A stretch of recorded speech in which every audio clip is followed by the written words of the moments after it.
Hello বন্ধুরা, welcome back to my channel tasty food. তো বন্ধুরা, কেমন আছো তোমরা সবাই? আশা করছি তোমরা খুব ভালো আছো আর আমি খুব ভালো আছি।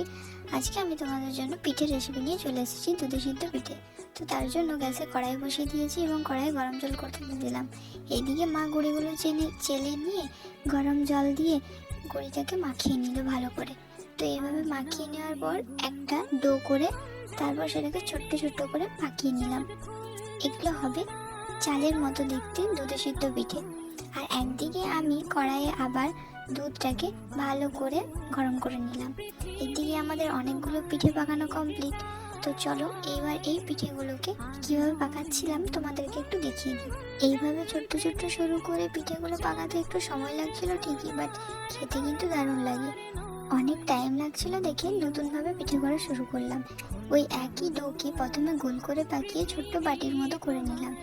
এইবার বাটিটা ফুলফিল করার পরে এর মধ্যে পুর দিয়ে ভরে নেব। প্রথমে বাটিটা ভালোভাবে না করলে কিন্তু ফেটে পুরটা বেরিয়ে যেতে পারে, তখন পিঠেটা দেখতে ভালো লাগবে না। তাই ভালো করে বাটিটা করে নিয়ে পুর দিয়ে জাম করে দিলাম ভেতরটা। এইবার নিজের ইচ্ছে মতো একটা শেপ দিয়ে দিলাম। এটা আমি ঝিনুকের শেপ দিলাম। আর দেখো এখানে স্টার, মাছ, পাখি, ঝিনুক অনেক ধরনের শেপ করেছিলাম। এইবার কড়াইয়ে দুধটা আবার জাল দিয়ে দিলাম। জাল দেওয়ার পরে সরু সরু করে পাকিয়ে রাখা পিঠেগুলো দিয়ে দিলাম দুধটার মধ্যে।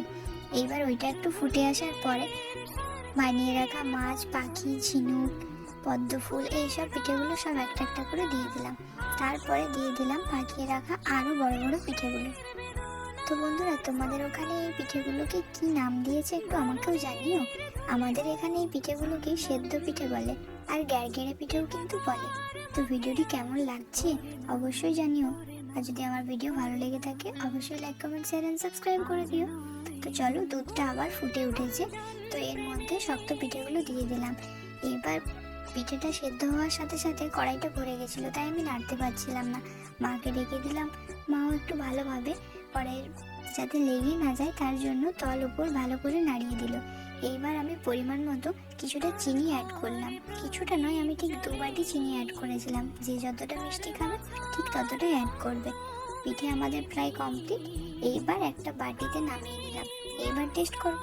তো ভিডিওটি কেমন লেগেছে অবশ্যই জানিও। যদি ভিডিওটি ভালো লেগে থাকে অবশ্যই like, comment, share and subscribe করে দিও। তো দেখা হচ্ছে নেক্সট ভিডিওতে। Tata, bye by.